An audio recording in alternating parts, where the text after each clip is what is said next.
Hello friends, ಇವತ್ತಿನ ಸಂಚಿಕೆಯಲ್ಲಿ ಏನಾಯಿತು ಅಂತ ನೋಡ್ಕೊಂಡು ಬರೋಣ ಬನ್ನಿ. ನೀನು ನನ್ನ ಜೊತೆ ಇದ್ದರೆ 7 ಸಮುದ್ರ ಬೇಕಿದ್ರೂ ದಾಟ್ತೀನಿ ಕಣೋ ಅಂತಾಳೆ ಅಮೂಲ್ಯ. ಏಯ್ ಲೂಸು, ಯಾವ ಇಮೋಷನಲ್ ಸಿನಿಮಾ ನೋಡ್ಕೊಂಡು ಬಂದೆ ನೀನು? ಇದೆಲ್ಲ ಸೂಟಾಗಲ್ಲ ನಿನಗೆ, ಕಣ್ಣಲ್ಲಿ ನೀರು ಬೇರೆ ಅಂತಾನೆ ವಲ್ಲಭ. ನನಗೆ ಖುಷೀಲಿ ಕಣ್ಣೀರು ಬರ್ತಿರೋದು ಪಾಪ. ನಾನು ಯಾವಾಗಲೂ ನಿನ್ನ ಶತ್ರು ಥರ ನೋಡ್ತಿದ್ದೆ, ಆದರೆ ಅದೇ ಶತ್ರು ಮುಂದೊಂದು ದಿನ ನನ್ನ ಗಂಡ ಆಗ್ತಾನೆ, ನನಗೋಸ್ಕರ ಏನು ಬೇಕಿದ್ರೂ ಮಾಡ್ತಾನೆ ಅಂತ ನನಗೆ ಅಂದಾಜೇ ಇರಲಿಲ್ಲ ಕಣೋ.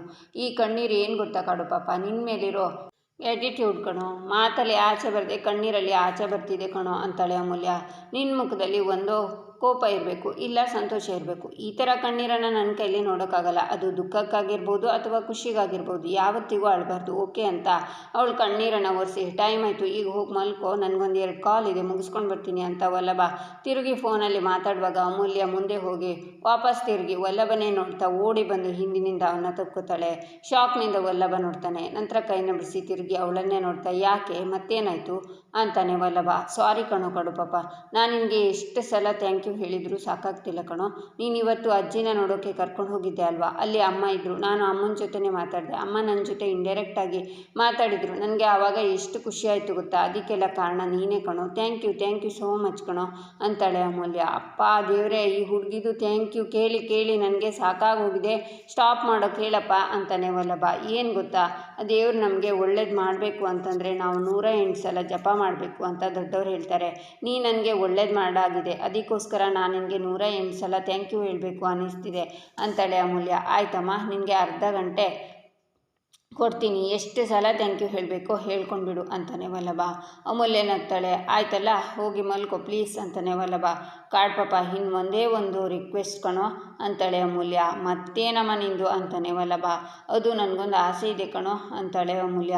ಅಮ್ಮ ತಾಯಿ, ನಿನ್ನ ಆಸೆಗೆ ಇವತ್ತೇ ಫುಲ್ ಸ್ಟಾಪ್ ಇಟ್ಬಿಡು. ಇವಾಗ ನೆಕ್ಸ್ಟ್ ಏನಿರುತ್ತೆ ಗೊತ್ತಾ ನಿಂದು? ನಮ್ಮ ಮನೆಗೆ ಹೋಗಿಬಿಟ್ಟು ನಮ್ಮ ಅಜ್ಜಿ ಕಾಲು ಒತ್ತಬೇಕು ಅಂತ ಕೇಳ್ತೀಯ. ಅದಕ್ಕೇನಾದರೂ ನಾನು ಪ್ಲ್ಯಾನ್ ಮಾಡೋಕ್ಕೋದ್ರೆ ಅದು ನಿಮ್ಮ ಅಪ್ಪಂಗೆ ಗೊತ್ತಾಗಿ ನಮ್ಮ ಅಪ್ಪಂಗೂ ಗೊತ್ತಾಗಿ ಈ ಕಾಲನ್ನು ತೆಗೆದ್ಬಿಟ್ಟು ನನ್ನ ಕೈ ಕೊಟ್ಬಿಡ್ತಾರೆ. ಸಹವಾಸನೆ ಬೇಡ, ಹೋಗು. ಆಮೇಲೆ ಮುಂದೊಂದು ದಿನ ನನ್ನ ಮೊಮ್ಮಕ್ಳ ಹತ್ರ ನಾನು ಕಾಲು ಒತ್ಸ್ಕೋಬೇಕು ಅಂತ ಆಸೆ ಬಂದರೆ ಕಾಲೇ ಇರಲ್ವಲ್ಲೇ, ಏನು ಮಾಡಲಿ? ನಿನ್ನ ಸಹವಾಸನೆ ಬೇಡ, ಹೋಗಿ ಮಲ್ಕೋ ಅಂತಾನೆ ವಲ್ಲಭ. ಅದೆಲ್ಲ ಏನೂ ಇಲ್ಲ ಕಣೋ, ಪ್ಲೀಸ್ ನಾನು ಹೇಳೋದನ್ನು ಕೇಳಿಸ್ಕೊ ಅಂತಾಳೆ ಅಮೂಲ್ಯ. ಸರಿ ಹೇಳು ಅಂತಾನೆ ವಲ್ಲಭ. ಒಂದು ಸ್ವಲ್ಪ ಹೊತ್ತು ಇಲ್ಲೇ ಕೂತು ಹರಟೆ ಹೊಡಿತಾ ಆಮೇಲೆ ಮಲ್ಕೋಬಹುದಾ? ನೋಡು ಎಷ್ಟು ಚೆಂದ ಗಾಳಿ ಬೀಸ್ತಿದೆ ಅಂತಾಳೆ. ಪ್ಲೀಸ್ ಕಣೋ, ನಾನು ನಿನಗೆ ಮತ್ತೆ ಏನು ಟಾರ್ಚರ್ ಕೊಡಲ್ಲ, ನಿನ್ನ ಕಾಲ್ಸ್ ಎಲ್ಲ ನಾಳೆ ಇಟ್ಕೊಳ್ಳೋ ಪ್ಲೀಸ್ ಅಂತಾಳೆ ಅಮೂಲ್ಯ. ಆಯಿತು, ಡನ್ ಅಂತಾನೆ Vallabh. Thank you so much Vallabh ಅಂತಾಳೆ ಅಮೂಲ್ಯ. ಅಯ್ಯೋ ದೇವರೇ, ಮತ್ತೆ ಥ್ಯಾಂಕ್ ಯು ಅಂತ ನಗ್ತಾನೆ ವಲ್ಲಭ. ಅಮೂಲ್ಯನೂ ನಗ್ತಾಳೆ. ಈಚೆ ಮಾಧವ ರೂಮಲ್ಲಿ ಕೂತ್ಕೊಂಡು ಓದ್ತಾ ಇರುವಾಗ ಪ್ರಿಯಾ ಬಂದು ರೀ ಅಂತಾಳೆ. ಆಗ ಮಾಧವ ಹೇಳೋಕೆ ಹೋಗ್ತಾನೆ, ರೀ 1 ನಿಮಿಷ ರೀ, ಅವತ್ತು ರೂಮ್ ಬುಕ್ ಮಾಡಬೇಕಾದ್ರೆ ಗೊತ್ತಿಲ್ಲದೆ ಏನೋ ಮಾಡೋಕ್ಕೆ ಹೋಗಿ ಎಡ್ವರ್ಟ್ ಮಾಡಿದೆ. ಸ್ವಾರ್ಥಿ ತರಹ ಯೋಚನೆ ಮಾಡಿ ನಿಮ್ಮ ಮನಸ್ಸಿಗೆ ನೋವು ಮಾಡಿದೆ, ಪರೋಕ್ಷವಾಗಿ ಮಾವಂಗೂ ನೋವು ಕೊಟ್ಟಿದ್ದೀನಿ. ಆದರೆ ಇವಾಗ ನನ್ನ ತಪ್ಪಿನ ಅರಿವು ನನಗಾಗಿದೆ ರೀ, ನಾನು ನನ್ನ ತಪ್ಪನ್ನು ಒಪ್ಕೋತೀನಿ ರೀ. ಪ್ಲೀಸ್ ರೀ, ನನ್ನ ಹತ್ರ ಮಾತಾಡಿ ನನ್ನನ್ನು ಕ್ಷಮಿಸ್ಬಿಡ್ರಿ. ಮನೇಲಿ ನನ್ನ ಜೊತೆ ಯಾರೂ ಸರಿಯಾಗಿ ಮಾತಾಡ್ತಾ ಇಲ್ಲ ರೀ. ಇವಾಗ ನೀವು ಈ ಥರ ಮಾಡಿಬಿಟ್ರೆ ನಾನು ಏನು ಮಾಡಲಿ? ಹೇಳ್ತಿದ್ದೀನಲ್ವಾ, ಇನ್ಮೇಲೆ ಇಂಥ ಎಡ್ವರ್ಟ್ ಆಗಲ್ಲ ರೀ. ನೀವು ಈ ಥರ ಮೌನವಾಗಿರಬೇಡಿ ಪ್ಲೀಸ್. ಬೇಕಿದ್ರೆ ನೀವು ಇನ್ನೂ ಬೈಬೇಕು ಅನಿಸಿದರೆ ಬೈಬಿಟ್ರಿ, ಆದರೆ ಈ ತರಹ ಮೌನವಾಗಿದ್ದರೆ ನನಗೆ ಸಹಿಸೋಕ್ಕಾಗಲ್ಲ. ಪ್ಲೀಸ್ ರೀ. ಪಾಪ ಮೀನಾ ಅಮೂಲ್ಯ ನನ್ನ ಜೊತೆ ಮಾತಾಡ್ತಿದ್ದಾರೆ, ನನ್ನ ಪರಿಸ್ಥಿತಿ ಅರ್ಥ ಮಾಡಿಕೊಂಡು ನನ್ನ ಜೊತೆ ನಿಂತಿದ್ದಾರೆ ರೀ. ನನ್ನ ಗಂಡ ಆಗಿ ನೀವು ನನ್ನ ಜೊತೆ ನಿಂತ್ಕೊಳ್ಳಲ್ವ ರೀ ಅಂತಾಳೆ ಪ್ರಿಯಾ. ಏನು ಗೊತ್ತಾ ಪ್ರಿಯಾ, ನಮಗೆ ಒಬ್ಬ ವ್ಯಕ್ತಿ ಪರಿಚಯ ಆಗಿ ಅವ್ರ ಒಳ್ಳೆಯ ಗುಣಗಳು ಮಾತ್ರ ನಮ್ಮ ಕಣ್ಣಿಗೆ ಕಂಡಾಗ ಆ ವ್ಯಕ್ತಿ ಬಗ್ಗೆ ಗೌರವ ಹುಟ್ಟುತ್ತೆ, ಅವರನ್ನು ಆರಾಧಿಸ್ತೀವಿ. ಅದೇ ಆ ವ್ಯಕ್ತಿ ತಲೆಯಲ್ಲಿ ಸ್ವಾರ್ಥ ಇದೆ ಅಂತ ಗೊತ್ತಾದಾಗ ಅವ್ರು ಇಷ್ಟು ದಿನ ನಮ್ಮ ಹತ್ರ ಒಳ್ಳೆಯವ್ರ ತರಹ ನಡ್ಕೊಂಡಿದ್ದು ನಾಟಕನ ಅನ್ಸೋಕ್ಕೆ ಶುರುವಾಗ್ಬಿಡುತ್ತೆ. ಇಂಥ ಸಂದರ್ಭದಲ್ಲಿ ಹೇಗೆ ಪ್ರತಿಕ್ರಿಯಿಸಬೇಕು ಅಂತ ನನಗೆ ಗೊತ್ತೇ ಆಗಲ್ಲ ಪ್ರಿಯಾ. ಸಾಮಾನ್ಯವಾಗಿ ಬೇರೆಯವರಾದರೆ ಅವ್ರ ಮೇಲೆ ದ್ವೇಷ ಕಟ್ಕೋತಾರೆ ಅಥವಾ ಸಿಟ್ಟು ಮಾಡ್ಕೋತಾರೆ, ಕೋಪ ಮಾಡ್ಕೋತಾರೆ. ಆದರೆ ನನ್ನಂಥವ್ರು ಏನೂ ಮಾಡಲ್ಲ. ಯಾಕೆ ಹೇಳು?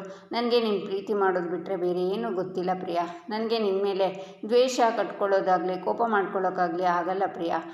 ಅಷ್ಟೇ ಪ್ರೀತಿಸ್ತೀನಿ ನಿನ್ನ, ನಿಜ ಹೇಳ್ತೀನಿ. ಬೇಜಾರಂತೂ ಆಗಿದೆ ಪ್ರಿಯಾ, ಆದರೆ ತಲೆ ಕೆಡಿಸ್ಕೋಬೇಡ. ನಿನ್ನ ಜೊತೆ ಸರಿ ಹೋಗ್ತೀನಿ, ಆದರೆ ಯಾವಾಗ ಅಂತ ನನಗೆ ಗೊತ್ತಿಲ್ಲ ಅಂತ ಮಾಧವ ಹೋಗ್ತಾನೆ. ಈಚೆ ಅಜ್ಜಿ ಸೋಫಾದಲ್ಲಿ ಕೂತ್ಕೊಂಡು ಪುಸ್ತಕ ಓದ್ತಾ ಇರ್ತಾರೆ. ಕಲಾವತಿ ರೀ ಹಾಲು ಅಂತ ಕಾಂತ್ಗೆ ಹಾಲನ್ನು ಕೊಡ್ತಾರಿ. ನಿಮ್ಮ ಹತ್ರ ಒಂದು ಮಾತು ಹೇಳಬೇಕಾಗಿತ್ತು ಅಂತಾಳೆ. ಹೇಳು ಅಂತಾರೆ ಸೂರ್ಯಕಾಂತ್. ಅದು ಅತ್ತೆನ ಗಡಿಬಿಡಿ ಮಾಡಿ ಕರ್ಕೊಂಡು ಬರಬಾರ್ದಾಗಿತ್ತು. ಡಾಕ್ಟ್ರ್ ಹೇಳಿದ್ರಲ್ಲ ಇವತ್ತು ಒಂದು ದಿವಸ ಇಲ್ಲೇ ಇರಲಿ ಅಂತ. ಒಂದಿನ ಆಸ್ಪತ್ರೆಯಲ್ಲಿ ಬಿಟ್ಟು ಕರ್ಕೊಂಡು ಬಂದಿದ್ರೆ ಚೆನ್ನಾಗಿರ್ತಿತ್ತು ಅಂತಾರೆ ಕಲಾವತಿ. ಯಾಕೆ? ನಾಳೆ ತನಕ ಅಮ್ಮ ಹಾಸ್ಪಿಟ್ಲ್ನಲ್ಲಿದ್ದರೆ ನಂದನ್ ಮನೆಯವರೆಲ್ಲ ಹಾಸ್ಪಿಟ್ಲಿಗೆ ಬಂದು ಅಮ್ಮನ ನೋಡ್ಬೋದಿತ್ತು ಅಂತನಾ ಅಂತಾರೆ ಸೂರ್ಯಕಾಂತ್. ಅಯ್ಯೋ ಹಾಗಲ್ಲರಿ ಅಂತಾರೆ ಕಲಾವತಿ. ಮತ್ತೇನು ಅಂತಾರೆ ಸೂರ್ಯಕಾಂತ್. ನಾನು ಅತ್ತೆ ಆರೋಗ್ಯದ ಬಗ್ಗೆ ಯೋಚನೆ ಮಾಡಿ ಹೇಳಿದ್ದು ರೀ ಅಂತಾರೆ ಕಲಾವತಿ. ನೋಡ್ಕಲ, ಯಾರ್ಯಾರೋ ಬೀದಿಲಿರೋರೆಲ್ಲ ಬಂದು ಅಮ್ಮನ ಮಾತಾಡ್ಸೋದು ನನಗಿಷ್ಟ ಆಗಲ್ಲ. ಅವತ್ತು ಗಲಾಟೆ ಆದಾಗ ಆ ಗಿರಿಜಾ ಅಮ್ಮನ ಮನೆಗೆ ಕರ್ಕೊಂಡು ಹೋಗೋಕ್ಕೆ ರೆಡಿಯಾಗಿದ್ಲು, ಗೊತ್ತು ತಾನೆ? ಹಾಗಿರುವಾಗ ಅಮ್ಮನ ನೋಡೋ ನೆಪದಲ್ಲಿ ಹಾಸ್ಪಿಟ್ಲಿಗೆ ಬಂದು ಅಮ್ಮನ ತಲೆ ಕೆಡಿಸಿ ಅಮ್ಮನ ಮನೆಗೆ ಕರ್ಕೊಂಡು ಹೋದರೆ ಆಗ ಊರಲ್ಲಿ ನನ್ನ ಮರ್ಯಾದೆ ಏನಾಗುತ್ತೆ ಅಂತ ಯೋಚನೆ ಮಾಡಿದ್ಯಾ? ಅದಕ್ಕೆಲ್ಲ ಅವಕಾಶ ಸಿಗಬಾರ್ದು ಅಂತಲೇ ಅಮ್ಮನ ಡಿಸ್ಚಾರ್ಜ್ ಮಾಡಿ ಕರ್ಕೊಂಡು ಬಂದಿದ್ದು ಅಂತಾರೆ ಸೂರ್ಯಕಾಂತ್. ಈ ರೀತಿಯೆಲ್ಲ ಯೋಚನೆ ಮಾಡಿದರೆ ಕಷ್ಟ ಆಗುತ್ತೆ. ಅವರು ಬಂದು ಅತ್ತೆ ಕರ್ಕೊಂಡು ಹೋಗ್ತಾರೆ, ಇವ್ರು ಬಂದು ಅತ್ತೆನ ಕರ್ಕೊಂಡು ಹೋಗ್ತಾರೆ ಅಂತ ಹುಷಾರಿಲ್ಲದೆ ಇದ್ದರು ಅತ್ತೆನ ಮನೇಲಿ ಇಟ್ಕೊಂಡ್ರೆ ಕಷ್ಟ ಅಲ್ವಾ ಅಂತಾರೆ ಕಲಾವತಿ. ನೋಡು ಅಮ್ಮಂಗೆ ಮತ್ತೆ ಅದೆಷ್ಟು ಸಲ ಹುಷಾರು ತಪ್ಪಿದ್ರು ಹಾಸ್ಪಿಟ್ಲಿಗೆ ಮಾತ್ರ ಕಳಿಸಲ್ಲ ಡಾಕ್ಟ್ರು. ಇಲ್ಲೇ ಮನೆಗೆ ಕರೆಸಿ ಟ್ರೀಟ್ಮೆಂಟ್ ಕೊಡಿಸ್ತೀನಿ. ಅಮ್ಮ ಮಾತ್ರ ಮನೆಯಿಂದ ಆಚೆ ಹೋಗ್ಕೂಡ್ದು ಅಷ್ಟೇ. ಹಾಲು ಕುಡಿಯೋ ಮೂಡು ಹೋಯ್ತು ಅಂತ ಸೂರ್ಯಕಾಂತ್ ಹೋಗ್ತಾರೆ.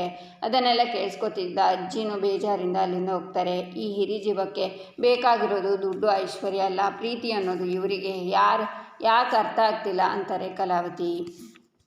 ಈಚೆ ರೂಮಲ್ಲಿ ಕೇಶವ ಓದ್ತಾ ಇರ್ತಾನೆ. ಆಗ ಸಿಟ್ಟಿಂದ ಪೇಪರನ್ನು ಬಿಸಾಕಿ ಏನು ಅರ್ಥ ಆಗ್ತಿಲ್ವಲ್ಲ ಅಂತ ನಿಂತ್ಕೋತಾನೆ. ಆಗ ಮೀನಾ ಬಂದು, ಕೇಶವ ನಿನಗೆ ಇದೆಲ್ಲ ಕಷ್ಟ ಆಗ್ತಿದ್ಯೇನೋ, ಈ ಥರ ಎಲ್ಲ ಪ್ರೆಷರ್ ತಗೋಬಿಡ್ವೋ, ನಿನಗೆ ಆಗ್ತಿಲ್ಲ ಅಂದರೆ ಒಂದು ಕೆಲಸ ಮಾಡು, ಇದನ್ನೆಲ್ಲ ಬಿಟ್ಬಿಡು. ಈ ಗೌರ್ಮೆಂಟ್ ಕೆಲಸ ನನಗೋಸ್ಕರ ಅಲ್ವಾ ಮಾಡಬೇಕು ಅಂದ್ಕೊಂಡಿದ್ದು, ನನಗೆ ಅದರಲ್ಲೇ ಖುಷಿ ಇದೆ, ಹೆಮ್ಮೆ ಇದೆ ಕಣೋ, ನನಗೇನು ಬೇಜಾರಿಲ್ಲ. ನೀನು ಅಂಗಡಿ ಕೆಲಸ ಮಾಡಿಕೊಂಡು ಆರಾಮಾಗಿರು. ನೀನು ಈ ಥರ ಎಲ್ಲ ಒದ್ದಾಡೋದನ್ನು ನನ್ನ ಕೈಲಿ ನೋಡೋಕ್ಕಾಗಲ್ಲ ಕೇಶವ ಅಂತಾಳೆ ಮೀನಾ. ನೋಡು, ತುಂಬ ವರ್ಷ ಆದಮೇಲೆ ಪುಸ್ತಕ ಓದ್ತಾ ಇದ್ದೀನಿ, ಅದು ಅಲ್ಲದೆ ಸಂಬಂಧ ಇಲ್ಲದೆ ಇರೋ ವಿಷಯನ ಓದಿ ಅರ್ಥ ಮಾಡ್ಕೊಳ್ಳೋಕ್ಕೆ ಪ್ರಯತ್ನ ಪಡ್ತಿದ್ದೀನಿ. ಹಾಗಿರಬೇಕಾದ್ರೆ ಎಲ್ಲ ಒಂದೇ ಸಲ ತಲೆಗೆ ಹೋಗೋದಿಲ್ಲ. ನೋಡು ಮೀನಾ, ಒಂದು ಕನಸನ್ನು ಈಡೇರಿಸ್ಕೋಬೇಕು ಅಂದಾಗ ಕಷ್ಟ ಬಂತು ಅಂತ ಆ ಕನಸನ್ನೇ ನಾವು ಕಣ್ಮರೆ ಮಾಡೋದಕ್ಕಾಗತ್ತಾ? ಅಷ್ಟಕ್ಕೂ ಆ ಕನಸು ಯಾರ ಕನಸು ಹೇಳು? ನಿಮ್ಮ ಅಪ್ಪ ಕಟ್ಟಿರೋ ಕನಸು, ಅಂದರೆ ನನ್ನ ಕನಸು. ಆ ಕನಸನ್ನು ನನಸು ಮಾಡದೆ ಬಿಡ್ತೀನ ನಾನು? ನೋಡು, ನಮ್ಮ ಕೈ ಬೆರಳಿಗೆ ಗಾಯ ಆಯಿತು ಅಂತ ಅಂದ್ಕೋ, ಆಗ ನಮಗೆ ನೋವಾಗುತ್ತೆ. ಆ ಬೆರಳಿಗೆ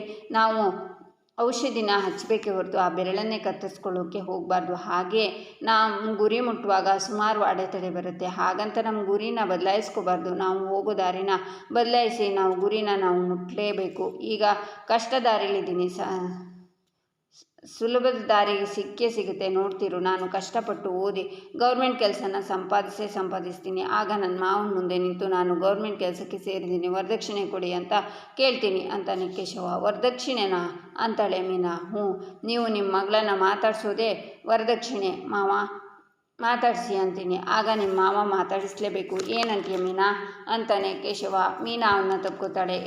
ದೂರ ಇರು ಅಂತ ಅವಳನ್ನು ಹಿಂದೆ ತಳ್ತಾನೆ ಕೇಶವ. ಯಾಕೋ ಏನಾಯಿತು ಅಂತಾಳೆ ಮೀನಾ. ನೋಡು, ನಾನೀಗ ಓದೋ ಮೂಡಲ್ಲಿದ್ದೀನಿ. ನೀನು ಈ ಥರ ಎಲ್ಲ HOD ಕೊಟ್ಟು ನನ್ನನ್ನು ಹನಿಮೂನ್ಗೆ ಮೂಡಿಗೆ ಕರ್ಕೊಂಡು ಹೋಗಬೇಡ. ಈಗಷ್ಟೇ ಅಪ್ಪ ಮಾಧವಣ್ಣ ಅತ್ತಿಗೆನೂ ಹನಿಮೂನಿಗೆ ಕಳಿಸಿದ್ರು, ಮತ್ತೆ ನಮ್ಮಿಬ್ಬರನ್ನ ಹನಿಮೂನಿಗೆ ಕಳಿಸಿ ಅಂತಂದರೆ ಹೊಡೆದು ಬಿಡ್ತಾರಷ್ಟೇ. ನೋ ಹನಿಮೂನು ಅಂತಾನೆ ಕೇಶವ. ಸರಿ ಕೇಶವ, ನೀನೀಗ ಓದ್ಕೋತಿದ್ದೀಯ ಅಲ್ವಾ, ನಿನಗೆ ಸ್ಟ್ರಾಂಗ್ ಆಗಿ ಟೀ ಮಾಡ್ಕೊಂಡು ತರ್ತೀನಿ ಅಂತ ಮೀನಾ ಹೋಗುವಾಗ, ಮೀನಾ ನಿಂತ್ಕೋ, HOD ಕೊಟ್ಟು ಹಾಗೆ ಹೋಗ್ತಿದ್ಯಲ್ಲ, ಒಂದು OTP ಕೊಡು ಅಂತಾನೆ ಕೇಶವ. ಈಗಷ್ಟೇ ಓದ್ಕೋಬೇಕು ಅಂದೆ. ನೋಡಿ ಕೇಶವ, OTPನಲ್ಲಿ OP ಕ್ಯಾನ್ಸಲ್, ಓನ್ಲಿ ಟೀ ತರ್ತೀನಿ ಅಂತ ಮೀನಾ ಹೋಗ್ತಾಳೆ. ಈಚೆ ಅಮೂಲ್ಯ ವಲ್ಲಭ ಕೂತಿರ್ತಾರೆ. ಆಕಾಶನೇ ನೋಡ್ತಿರ್ತಾನೆ ವಲ್ಲಭ. ಅಮೂಲ್ಯ ಅವನ್ನೇ ನೋಡ್ತಿರ್ತಾಳೆ. ಆಗ ವಲ್ಲಭ ಅವಳನ್ನು ನೋಡ್ತಾನೆ. ಆಗ ಅಮೂಲ್ಯ, ಏನು ನೀನು ಹರಟೆ ಹೊಡೆಯೋಣ ಅಂತ ಹೇಳಿ ಇಲ್ಲಿ ಬಂದು ಆಕಾಶ ನೋಡ್ತಿದ್ಯಾ ಅಂತಾಳೆ. ಲೂಸು, ಅಲ್ಲಿ ನೋಡೆ ಆಕಾಶಗಳು ಎಷ್ಟು ಚೆನ್ನಾಗಿದೆ, ಅಲ್ಲಿ ಜೋರಾಗಿ ಹೊಳಿತಿದೆಯಲ್ಲ 2 ನಕ್ಷತ್ರಗಳು, ಅದು ಯಾರು ಹೇಳು ಅಂತಾನೆ ವಲ್ಲಭ. ಯಾರು ಅಂತಾಳೆ ಅಮೂಲ್ಯ. ಒಂದು ನಮ್ಮಪ್ಪ, ಇನ್ನು ನಮ್ಮಮ್ಮ. ನಮ್ಮ ಅಪ್ಪ ಅಮ್ಮ ಯಾವಾಗಲೂ ನಮ್ಮ ಸ್ಟಾರ್ಸ್ ಇದ್ದಂಗೆ, ಜೀವನದಲ್ಲಿ ಅವರು ಯಾವತ್ತಿಗೂ ಹೊಳಿತಾನೆ ಇರ್ತಾರೆ, ಧ್ರುವ ತಾರೆಗಳು ನಮ್ಮ ಅಪ್ಪ ಅಮ್ಮ. ಹಾಗೆ ಅಲ್ಲಿ 4 ಸ್ಟಾರ್ಸ್ ಕಾಣ್ತಿದೆ ನೋಡು. ಒಂದು ಮಾಧವಣ್ಣ ಮತ್ತು ಪ್ರಿಯಾತಿಗೆ, ಇನ್ನೊಂದು ಕೇಶವಣ್ಣ ಅತ್ತೆ ಮೀನಮ್ಮ. ಈ ಕಡೆ ಇದೆಯಲ್ಲ ಅದು ಸುಂದರ ಮಾಮ ಮತ್ತು ರಕ್ಷಾ. ಹಾಗೆ ಅಲ್ಲಿ ಕ್ಯೂಟಾಗಿ 2 ಸ್ಟಾರ್ಸ್ ಕಾಣ್ತಿದೆಯಲ್ಲ ಅದು ಒಂದು ನಾನು ಒಂದು ನೀನು. ಈ ಥರ ನಕ್ಷತ್ರಗಳು ಆಕಾಶದಲ್ಲಿ ಗುಂಪಲ್ಲಿ ಎಷ್ಟು ಚೆನ್ನಾಗಿ ಹೊಳಿತಿದೆಯಲ್ಲ, ಹಾಗೆ ನಾವು ಕೂಡ ಯಾವಾಗಲೂ ಜೊತೆಗಿದ್ರೆ ಹೊಳಿತಾನೆ ಇರ್ತೀವಿ ಅಂತಾನೆ ವಲ್ಲಭ. ಹ್ಞೂ ಕಾಣೋ ಕಾಡು ಪಾಪ ಅಂತ ಹೇಳಿ ವಲ್ಲಭ ಅತ್ತೆ ಮಾವನ ಧ್ರುವ ತಾರೆಗಳು ಅಂತ ಹೇಳ್ದ. ಅವ್ರ ಪಕ್ಕದಲ್ಲಿರೋದು ಕ್ಯೂಟ್ ನಕ್ಷತ್ರನ ನಾನು ಅವನು ಅಂತ ಹೇಳ್ದ. ಆಗಿದೆ ಅವನು ನನ್ನ ಹೆಂಡತಿ ಅಂತ ಒಪ್ಕೊಂಡಿದ್ದಾನ ಅಂತ ಅಮೂಲ್ಯ ಯೋಚನೆ ಮಾಡ್ತಾಳೆ. ಇನ್ನೊಂದೇನು ಗೊತ್ತಾ ಕರಿಬೇಕು, ನಮ್ಮ ಮನೇಲಿ ಯಾರಿಗೇ ತೊಂದರೆ ಬಂದ್ರೂ ಎಲ್ಲರೂ ಒಗ್ಗಟ್ಟಾಗಿ ನಿಂತ್ಕೋತೀವಲ್ವ, ಆ ಒಗ್ಗಟ್ಟು ಅದನ್ನು ಹುಟ್ಟಾಕಿದ್ದೆ ನಮ್ಮಪ್ಪ ಅಂತ ಮಾತಾಡ್ತಾನೆ ಇರ್ತಾನೆ ವಲ್ಲಭ. ಅದನ್ನು ಕೇಳಿಸ್ಕೊಂಡು ಅಮೂಲ್ಯ ನಗ್ತಾ ಹಾಗೆ ನಿದ್ದೆ ಬಂದು ವಲ್ಲಭನ ಭುಜದ ಮೇಲೆ ಹೊರಡ್ತಾಳೆ. ಕರಿಬೇಕು, ಯಾರೇ ನೀನು? ನನ್ನ ಶತ್ರುನ, ನನ್ನ ಫ್ರೆಂಡ, ನನ್ನ ಹೆಂಡ್ತಿನ? ಯಾರೇ ನೀನು ಒಬ್ಬನೇ ಸಿಕ್ಕಿದ್ರೆ ಕಾಲು ಕೆದ್ರಕೊಂಡು ಜಗಳ ಮಾಡ್ತಿದ್ದೆ, ಆದರೆ ಹೊರಗಿನ ಜನರ ಮುಂದೆ ನನ್ನನ್ನು ಯಾವತ್ತೂ ಬಿಟ್ಕೊಟ್ಟಿಲ್ಲ. ನೀನು ಯಾಕೆ ಇಷ್ಟೊಂದು ಹಚ್ಕೊಂಡಿದ್ಯಾ ನನ್ನನ್ನು? ನೀನು ಯಾವಾಗಲೂ ಹೇಳ್ತಿರ್ತೀಯ ನನ್ನ ಕಷ್ಟಗಳಿಗೆ ನೀನು ಹೆಗಲಾಗಿ ನಿಂತ್ಕೋತೀಯ ಅಂತ, ಆದರೆ ನಾನು ನನ್ನ ಕರ್ತವ್ಯ ಅಂತ ಮಾಡ್ತಿದ್ದೀನಿ ಕಣೆ. ನೀನು ನಿನ್ನ ಕರ್ತವ್ಯದ ಮೇಲೆ ಏನೇನೋ ಮಾಡ್ತಿದ್ಯಾ. ಆ್ಯಕ್ಚುಲಿ ನೀನು ನನ್ನ ಲೈಫ್ಗೆ ಬಂದ ಮೇಲೇ ನನ್ನ ಲೈಫು ಚೆಂದಾಗಿದೆ, ಒಳ್ಳೆ ಟ್ರ್ಯಾಕಲ್ಲಿ ನಡೀತಿದೆ, ಒಂಥರ ಗತ್ತಲ್ಲಿದೆ, ಅದಕ್ಕೆ ಕಣೆ, ಥ್ಯಾಂಕ್ ಯು ಸೋ ಮಚ್ ಅಂತ ಅವಳನ್ನೇ ನೋಡ್ತಾನೆ ವಲ್ಲಭ. ಈಚೆ ಪ್ರಿಯಾ ಫೋನಲ್ಲಿ, ಅಮ್ಮ ನನ್ನ ಕೈನಲ್ಲಿ ಆಗ್ತಿಲ್ಲಮ್ಮ, ಮನೇಲಿ ನನ್ನ ಹತ್ರ ಯಾರೂ ಮಾತಾಡ್ತಿಲ್ಲ, ಮೀನಾ ಅಮೂಲ್ಯ ಇವರಿಬ್ಬರೇ ಮಾತಾಡ್ತಿರೋದು, ನನಗೆ ಅದಕ್ಕಿಂತ ಜಾಸ್ತಿ ಬೇಜಾರಾಗ್ತಿರೋದು ಏನು ಗೊತ್ತಾ ಅಮ್ಮ, ನಮ್ಮ ಮನೆಯವರೇ ನನ್ನ ಹತ್ರ ಮಾತು ನಾನು ಅವ್ರ ಹತ್ರ ಹೋಗಿ ಅಷ್ಟು ತಪ್ಪೆಲ್ಲ ನಂದೆ, ಇನ್ಮೇಲೆ ಈ ಥರ ಆಗಲ್ಲ ಅಂತ ಹೇಳ್ದೆ ಅಮ್ಮ, ಆದರೂ ಅವ್ರು ನನ್ನ ಮಾತೇ ಕೇಳ್ತಿಲ್ಲ, ನನ್ನ ಹತ್ರ ಮಾತಾಡ್ತಿಲ್ಲ, ನನಗೆ ಏನು ಮಾಡಬೇಕು ಅಂತ ಗೊತ್ತಾಗ್ತಿಲ್ಲ ಅಮ್ಮ, ಪ್ಲೀಸ್ ಅಮ್ಮ ಏನಾದರೂ ಮಾಡು. ಹಲೋ ಅಮ್ಮ ಇದೆಯಾ ತಾನೇ ಅಂತಾಳೆ ಪ್ರಿಯಾ. ಹಾಂ ಹೇಳು ಮಗಳೇ ಅಂತಾರೆ ವೀಣಾ. ಯಾಕಮ್ಮ ಏನೂ ಮಾತಾಡ್ತಿಲ್ಲ, ನಾನು ನಿನ್ನನ್ನೇ ಕೇಳ್ತಿರೋದು, ಏನಾದರೂ ಹೇಳಮ್ಮ ಅಂತಾಳೆ ಪ್ರಿಯಾ. ಎಲ್ಲ ಕೇಳಿಸ್ಕೊಂಡು ಮಗಳೇ ಅಲ್ಲಿ ನೀನೇ ತಾನೇ ಹೇಳಿದ್ದು ನನಗೆ ಇನ್ಮೇಲೆ ಯಾವ ಐಡಿಯಾನೂ ಕೊಡಬೇಡ, ನಿನಗೆ ದೊಡ್ಡ ನಮಸ್ಕಾರ ಅಂತ, ಅದಕ್ಕೆ ಸುಮ್ಮನಿದ್ದೀನಿ ಅಷ್ಟೇ ಅಂತಾರೆ ವೀಣಾ. ಅಯ್ಯೋ ಅಮ್ಮ ಹಳೇ ದ್ವೇಷ ಎಲ್ಲ ತೀರಿಸ್ಕೊಳ್ಳೋ ಟೈಮ್ ಇದು, ಮೊದಲೇ ನನ್ನ ತಲೆ ಕೆಟ್ಟೋಗಿದೆ ಅಮ್ಮ, ಪ್ಲೀಸ್ ಏನಾದರೂ ಮಾಡಮ್ಮ ಅಂತಾಳೆ ಪ್ರಿಯಾ. ನಿನಗೆ ನನಗೆ ಗೊತ್ತಿತ್ತು ಕಣೆ, ಏನೇ ಆದರೂ ಈ ವೀಣನ ಹತ್ರನೇ ಬರಬೇಕು ಅಂತ ನನಗೆ ಚೆನ್ನಾಗಿ ಗೊತ್ತಿತ್ತು. ಅಲ್ಲ ಕಣೆ, ನಿನ್ನ ಗಂಡಂಗೆ ಏನೇ ಆಗಿರೋದು ಅವರಿಗೆ ಮೊದಲೇ ಈ ವಿಷಯ ಗೊತ್ತಿತ್ತು ತಾನೆ, ಗೊತ್ತಿದ್ದಾಗ ಚೆನ್ನಾಗಿ ಮಾತಾಡ್ಕೊಂಡೇ ಇದ್ದರು ತಾನೆ, ಈಗ ಏನು ಮನೆಯವರೆಲ್ಲ ಮಾತು ಅಂತ ಇವರು ಮಾತು ಇದು ಒಳ್ಳೆ ಚೆನ್ನಾಗಾಯ್ತಲ್ಲ, ಏನೇ ಅರ್ಥ ಅಂತಾರೆ ವೀಣಾ. ಅಮ್ಮ ಇವರಿಗೆ ಅವರ ಅಪ್ಪ ಅಮ್ಮ ಅಂದರೆ ದೇವರು ಅಮ್ಮ, ಅವರ ಅಪ್ಪಂಗೆ ಯಾರಿಂದನಾದರೂ ನೋವಾದರೆ ಅವ್ರ ಮೇಲೆ ಬೇಜಾರಾಗ್ತಾರಮ್ಮ, ಅವರು ಅದನ್ನು ಸಹಿಸ್ಕೊಡಲ್ಲ, ಇವಾಗ ನನ್ನ ಮೇಲೆ ಅವರಿಗೆ ಅದೇ ಆಗಿರೋದು ಅಂತಾಳೆ ಪ್ರಿಯಾ. ಸರಿ ತಲೆ ಕೆಡಿಸ್ಕೋಬೇಡ, ಇದನ್ನೆಲ್ಲ ನಾನೇ ಸರಿ ಮಾಡ್ತೀನಿ ಅಂತಾರೆ ವೀಣಾ. ಹೌದಾ ಹೇಗಮ್ಮ ಅಂತಾಳೆ ಪ್ರಿಯಾ. ಅದನ್ನು ಯೋಚನೆ ಮಾಡಬೇಕು ಪ್ರಿಯಾ ಅಂತಾರೆ ವೀಣಾ. ಅದೇನೇ ಯೋಚನೆ ಮಾಡೋದಿದ್ರು ಬೇಗ ಮಾಡಮ್ಮ, ನಾಳೆಯಿಂದ ಎಲ್ಲರೂ ನನ್ನ ಜೊತೆ ಮಾತಾಡಬೇಕು ಅಂದರೆ ಮಾತಾಡಬೇಕಷ್ಟೆ ಅಂತಾಳೆ ಪ್ರಿಯಾ. ಏನು ಇವತ್ತು ಅಕ್ಕಿ ನೆನೆಸಿ ನಾಳೆ ರುಬ್ಬಿ ಅದನ್ನು ದೋಸೆ ಹಾಕುವಷ್ಟು ಈಸಿ ಅಂದ್ಕೊಂಡಿದ್ಯಾ? ಆಗಲ್ಲ, ಅದೆಲ್ಲ ತುಂಬ ಕಷ್ಟ, ತುಂಬ ಯೋಚನೆ ಮಾಡಬೇಕು, ನಾನು ಮಾಡ್ತೀನಿ ನೋಡೆ. ನಾಳೆ ನಾನು ನಿಮ್ಮ ಅಪ್ಪ ಜೊತೆ ನಿಮ್ಮ ಮನೆಗೆ ಬರ್ತೀವಿ, ನಿಮ್ಮ ಅತ್ತೆ ಮಾವನ ಹತ್ರ ಮಾತಾಡ್ತೀವಿ, ಇದನ್ನೆಲ್ಲ ಸರಿ ಮಾಡ್ತೀವಿ, ನೀನು ಸುಮ್ಮನೆ ತಲೆ ಕೆಡಿಸ್ಕೋಬೇಡ ಮಿಜಿ ಅಂತಾರೆ ವೀಣಾ. ಎಷ್ಟೊತ್ತಿಗೆ ಬರ್ತೀರಾ ಅಂತಾಳೆ ಪ್ರಿಯಾ. ಒಂದೇ ಸುಮ್ಮನೆ ಪ್ರಶ್ನೆ ಮೇಲೆ ಪ್ರಶ್ನೆ ಮಾಡಬೇಡ ಪ್ರಿಯಾ, ನಾವು ಇಲ್ಲಿಂದ ಹೊರಡುವಾಗ ಫೋನ್ ಮಾಡ್ತೀವಿ, ನಾನು ನಿನ್ನ ಅಪ್ಪ ಅಲ್ಲಿಗೆ ಬಂದು ಹೋದ್ಮೇಲೆ ಪರಿಸ್ಥಿತಿ ಎಲ್ಲ ಸರಿ ಹೋಗುತ್ತೆ, ಎಲ್ಲರೂ ನಿನ್ನ ಜೊತೆ ಮಾತಾಡ್ತಾರೆ ಸರಿನಾ, ನಿಂಗೆ ಈಗ ಫೋನ್ ಇಡು ಅಂತಾರೆ ವೀಣಾ. ಈಚೆ ಅಜ್ಜಿ ಗಿರಿಜನ ಹಿತ್ತಲಲ್ಲಿ ಭೇಟಿ ಆಗ್ತಾರೆ. ಯಾಕಮ್ಮ ಬರೋಕ್ಕೋದೆ, ಈಗಷ್ಟೇ ಚೇತರಿಸ್ಕೊತಿದ್ಯಾ ಅಂತಾರೆ ಗಿರಿಜಾ. ನನಗೆ ಯಾಕೋ ವಲ್ಲಭನ ನೋಡಬೇಕು ಅಂತ ತುಂಬ ಅನಿಸ್ತಿತ್ತು ಗಿರಿಜಾ ಅಂತಾರೆ ಅಜ್ಜಿ. ನಿಮ್ಮ ಅಳಿಯಂದ್ರನ್ನ ಬಿಟ್ಟು ಬೇರೆ ಎಲ್ಲರೂ ಮನೆಯಲ್ಲೇ ಇದ್ದಾರೆ, ಏನು ಮಾಡೋದು ಅಂತಾರೆ ಗಿರಿಜಾ. ಒಂದು ಪ್ಲ್ಯಾನ್ ಹೇಳ್ತೀನಿ, ಆ ಪ್ಲ್ಯಾನ್ ಪ್ರಕಾರ ನೀವು ನಡ್ಕೊಂಡ್ರೆ ಸಾಕು ಅಂತಾಳೆ ಮೀನಾ. ಈಚೆ ಪ್ರಿಯಾ ಅಡುಗೆ ಮನೆ ಹತ್ರ ನಿಂತಿರ್ತಾಳೆ. ಆಗ ಮೀನಾ ಬಂದು, ಪ್ರಿಯಾ ಅಕ್ಕ, ನಿಮಗೆ ಎಷ್ಟೇ ತಿಪ್ಪರಲಾಕ ಹೊಡೆದ್ರು ಮತ್ತೆ ನಿಮ್ಮ ಜೊತೆ ಅತ್ತೆ ಮಾತಾಡ್ತಿಲ್ಲ, ಒಂದು ಕೆಲಸ ಮಾಡಿ ಪ್ರಿಯಕ್ಕ, ಕಣ್ಣು ಮುಚ್ಕೊಂಡು ಕೈ ಮುಕ್ಕೊಂಡು ದಕ್ಷಿಣ ದಿಕ್ಕಿಗೆ ತೀರ್ಕೋಬೇಕು ಅಂತ ಹೇಳಿ ಅವಳನ್ನು ಕಣ್ಣು ಮುಚ್ಚಿಸಿ ಗಿರಿಜಾ ಮತ್ತು ಅಜ್ಜಿ ಹತ್ರ ಆಚೆ ಹೋಗಿ ಅಂತ ಸನ್ನೆ ಮಾಡ್ತಾಳೆ ಮೀನಾ. ಆಗ ಅಜ್ಜಿ ಮತ್ತು ಗಿರಿಜಾ ವಲ್ಲಭನ ರೂಮಿಗೆ ಬರ್ತಾರೆ. ಮೊಮ್ಮಗನೇ ಅಂತ ಅಜ್ಜಿ ಕರೀತಾರೆ. ಖುಷಿಯಿಂದ ವಲ್ಲಭ ನೋಡ್ತಾನೆ. ಇಲ್ಲಿಗೆ ಈ ಸಂಚಿಕೆ ಮುಕ್ತಾಯವಾಗುತ್ತೆ. ಮುಂದಿನ ಸಂಚಿಕೆಗಾಗಿ ನಮ್ಮ ಚಾನಲನ್ನು ನೋಡಿ ಸಬ್ಸ್ಕ್ರೈಬ್ ಮಾಡಿ, ಲೈಕ್ ಮಾಡಿ, ಸಪೋರ್ಟ್ ಮಾಡೋದನ್ನು ಮರಿಬೇಡಿ.